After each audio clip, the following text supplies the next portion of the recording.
ലോക്സഭാ തെരഞ്ഞെടുപ്പിന്റെ പ്രചാരണ തന്ത്രങ്ങൾ ആസൂത്രണം ചെയ്യാൻ സിപിഐഎം നേതൃയോഗങ്ങൾ ചേരും. സ്ഥാനാർത്ഥി നിർണയം സംബന്ധിച്ച പ്രാഥമികാലോചനകളും ഈ മാസം 12-ന് തുടങ്ങുന്ന സംസ്ഥാന നേതൃയോഗങ്ങളിൽ നടക്കും. ഓരോ മണ്ഡലങ്ങളിലും വിജയിക്കാൻ കഴിയുന്ന സ്ഥാനാർത്ഥികളെ കണ്ടെത്താൻ ആഭ്യന്തര സർവേ നടത്തിയിട്ടുണ്ട്. ഇത് വിലയിരുത്തിയാകും തെരഞ്ഞെടുപ്പ് പ്രഖ്യാപനത്തിന് ശേഷം സ്ഥാനാർത്ഥിയെ നിശ്ചയിക്കുക.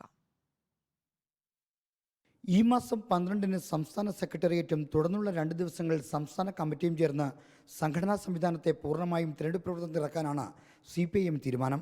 ലോക്സഭാ തെരഞ്ഞെടുപ്പിന്റെ സംഘടനാ പ്രവർത്തനം സിപിഐഎം നേരത്തെ തന്നെ തുടങ്ങിയിരുന്നു. ലോക്സഭാ മണ്ഡലം മുതൽ ബൂത്ത് തലം വരെയുള്ള കമ്മിറ്റികൾ രൂപീകരിക്കുകയും 2 തവണ ബൂത്ത് തല ശില്പശാല സംഘടിപ്പിക്കുകയും ചെയ്തിട്ടുണ്ട്. പ്രാദേശികമായി ചുവരെഴുത്തിന് സ്ഥലം ബുക്ക് ചെയ്യുന്നതടക്കമുള്ള പ്രവർത്തനങ്ങളും പൂർത്തിയാക്കി. സ്ഥാനാർത്ഥി നിർണയമാണ് ഇനി പാർട്ടിക്ക് മുന്നിലുള്ള പ്രധാന കടമ്പ.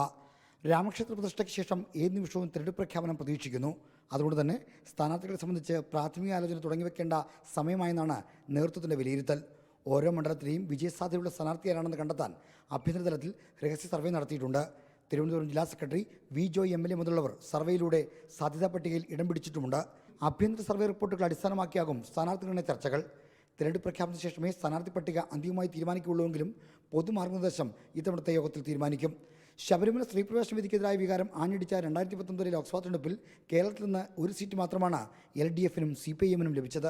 ഇത്തവണ നില മെച്ചപ്പെടുത്തിയില്ലെങ്കിൽ ദേശീയ തലത്തിൽ പാർട്ടിയുടെ പ്രസക്തി തന്നെ ചോദ്യം ചെയ്യപ്പെടും. അതുകൊണ്ട് തന്നെ മെച്ചപ്പെട്ട പ്രകടനം നടത്തിയെന്നത് കേരള നേതൃത്വത്തിന് അഭിമാന പ്രശ്നമാണ്. ലോക്സഭയിലെ തോൽവിക്ക് ശേഷം തദ്ദേശ തെരഞ്ഞെടുപ്പിലും നിയമസഭാ തെരഞ്ഞെടുപ്പിലും വിജയിക്കാനായതാണ് CPIM-ന്റെ ആത്മവിശ്വാസം. വിജയം മാത്രം ലക്ഷ്യമാക്കിയിറക്കുന്ന തെരഞ്ഞെടുപ്പായതിനാൽ വിജയസാധ്യത കണക്കിലെടുത്ത് മന്ത്രിമാർ വരെ മത്സരരംഗത്തിറങ്ങിയേക്കും. Reporter R. Sreejith, reporter, Thiruvananthapuram.